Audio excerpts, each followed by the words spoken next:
It will come back. What if it doesn't come back? We get in there tomorrow, I don't even have a name. I want to make an argument for a version of the Bourne Identity that doesn't exist, but that I think should. Because here's the thing. There are films known as single-character point-of-view films, a movie in which we never deviate from the perspective of our protagonist. That means no occasional sit-ins on the enemy's schemes. We learn information only at the rate our hero does. Movies where the character we follow occupies space in every single scene. A lot of noir films, character study films. Now, the Bourne Identity is not that. But watching it again recently, I couldn't help but think, couldn't it be though? I mean, what you've got is a guy who's lost his memory, who literally knows nothing about himself or the world he occupies, yet as an audience to the film, we're always about a half step ahead of Bourne thanks to the dozen or so expositional scenes with the CIA and Treadstone. Who the hell is that? Marie Helena Kreutz. Now, they're fine scenes with great actors, but what if they just didn't exist? We, lost communication with our man. This was almost 2 weeks ago. What would happen if you limited the film entirely to Bourne's perspective? His pursuit of his own identity, his relationship with Marie. What kind of movie would you end up with, and would it work? Spoilers, yes, but I want to walk you through it as efficiently as I can, basically to demonstrate how each scene that we're left with plays a complete role in providing new information and characterization while sustaining the mystery that Bourne has to solve. This is the Bourne Identity, with all the CIA and Treadstone scenes removed. Ready? Scene 1, fishing boat. Just a stranger in the water.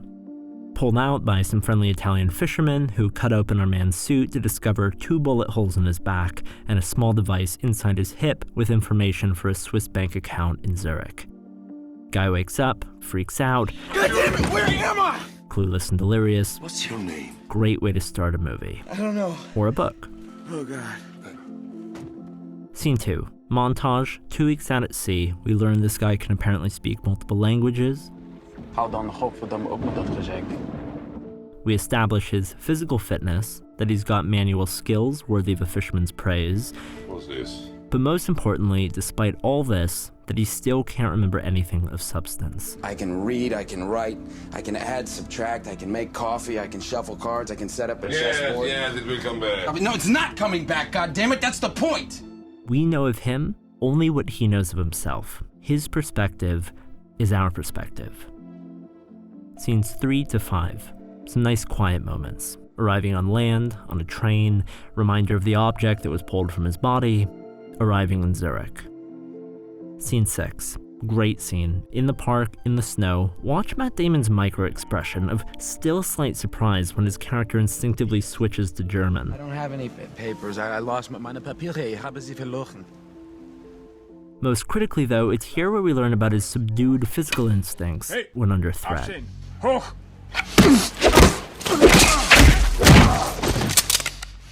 And again, just to reiterate, when I say we learn, I mean us as an audience and this guy as a character, together. By this point in the movie, we'd already be getting our second cutaway to the CIA explaining all this stuff. Okay, scene 7. We learn our guy's got perfect recall, despite the situation. We learn from the contents of a safety deposit box that his name is Jason Bourne, where he lives, and that there's a lot more about his past beneath the surface. We also get now our first hint of a sinister opposing force from this shot. Scene 8 and Scene 9. Outside the bank and in the consulate. We see Bourne is vigilant around authority when under pressure. We discover the full extent of what he's capable of when put into a corner. But best of all, we, and him, learn that he is a thinker, not just a fighter. He grabs the radio, the emergency map, so that he knows where he needs to go and where they are. Moving up staircase, proceeding to second floor. Go, go, go! But it's all still just pure instinct to him. Also, he's a spider monkey. Scenes 10 through 12. Bourne approaches a woman, Marie, and convinces her to take him to Paris. What is this, a joke? Some kind of scam? No, it's no scam. And I'll give you another 10 when we get there. We get a very human connection between them with honesty. He divulges everything he does and doesn't know about himself to her in the car and in the diner. I don't know who I am. I don't know where I'm going. None of it. What? Like amnesia? Yes. Plus that great little monologue at the end. I can tell you that our waitress is left-handed and the guy sitting up at the counter weighs 215 pounds and knows how to handle himself. How can I know that and not know who I am? All right, 13 to 15. Back in the car, Bourne sleeps. I slept. They arrive in Paris, arrive at the address of his home, where Marie, importantly, makes the choice to stick with him. With you would probably just forget about me if I stayed here. How could I forget about you? You're the only person I know. 16, his apartment. We discover that people from Bourne's past like him, so he's probably not a genuinely bad person, something he fears for himself. Bourne searches for clues, discovers that he's presumed dead under one of his aliases, John Michael Caine. Mr. Kane has passed away almost 2 weeks ago. Something wrong? We learn Bourne can sense a threat. And then, after taking down the assassin intruder, Bourne asks the guy, Who are you? because like Bourne, we don't know, where normally we would. All that's known for sure is that we're being followed and by people with immense resources, which in turn makes the limited point of view in the next two scenes all the more impactful. What happened? I don't know what happened. I don't know who this guy was. I don't know about that picture. I don't know who I am. Here, Bourne tries to offer Marie a way out. She chooses not to take it. I gotta stay here. I gotta figure this out. So figure it out. That's her point of no return, followed then by a great car chase through Paris, showing Bourne becoming more confident in who he's discovering himself to be. Turn your head away. Turn your head away. 19 and 20. They're really all in now. Marie changes her appearance, they kiss, we get a foreshadowing to her connection to Greece, and we're reminded of their next lead. We need that hotel bill. Okay. 21 to 28. Okay, so basically Marie takes point. They get another lead at the Hotel Regina, leading Bourne to a security agency where, as the alias John Michael Caine, Mr. Kane! he was apparently once interested in a large boat. Meanwhile, Marie discovers that the supposed body of John Michael Caine is apparently in a morgue. In a morgue here in Paris. But when they get there, they learn somebody the day before had come to collect the body. What's going on? Where's the body that goes in here? I said someone came last night. Yeah, I know. Where'd they take the body? Giving us this hilarious moment. Slow down. This is it, right? You can't just take the book. No, it's okay. There's a pencil in here. All right. That's fine. Honey, why don't you go wait outside? Right, and... Okay, here it is. cannot have... Okay. Excuse me. Looking through the torn registry page, we learned that the name of the man who took the body, Wambozi, also showed up inside the boat brochure back at the security firm. Same guy. This guy knows. But when they arrive at Wambozi's hotel to talk to him, they're too late. Police are everywhere. And from a newspaper article about Wambozi, they learn the truth.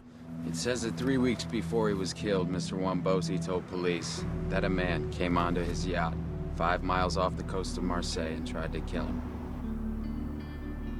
It says I'm an assassin.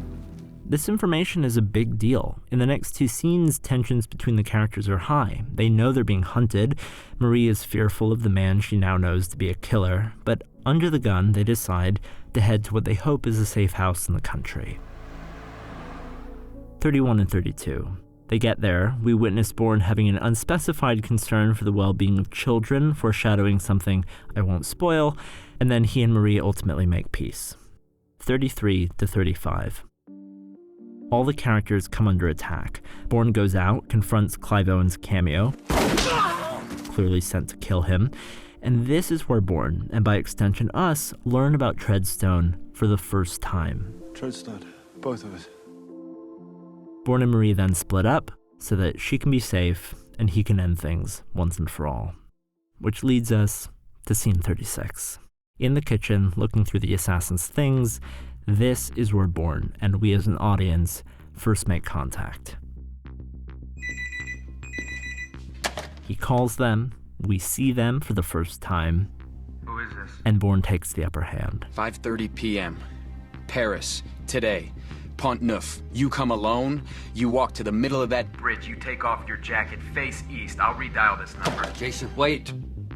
Scene 37. The agent Bourne spoke to was supposed to come alone. He doesn't. I guess that was too complicated. Bourne calls the meeting off, I'm gone. puts a tracker on their car, allowing us to jump to scene 38 and the film's climax.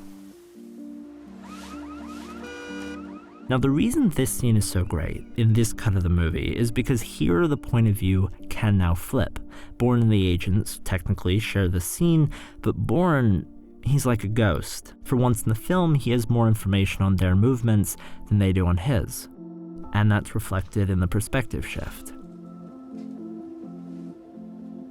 And when he confronts them, You move, you die. this is where we learn everything. Who he is, Who am I?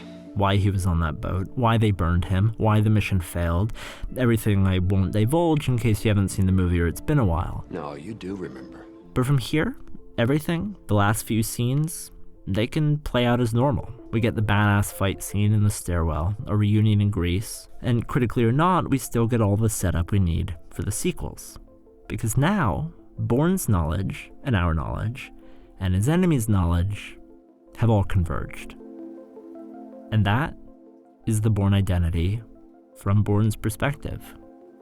And to my mind, it's a much more tender hooks 90-minute run. A compelling, more intimate, character-driven story with a frankly perfectly controlled narrative. Which is no accident, by the way. Tony Gilroy's whole goal in the screenplay was creating a film that was intimate like real life. That was simple, where you cared about the characters first, that was an action movie second.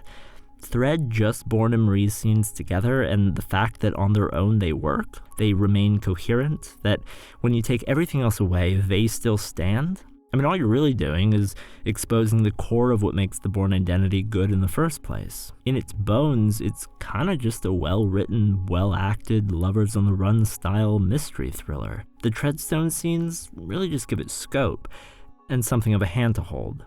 But could the Bourne Identity be a single character point of view film? Absolutely. Should it be? Well, it should at least be an option on the DVD.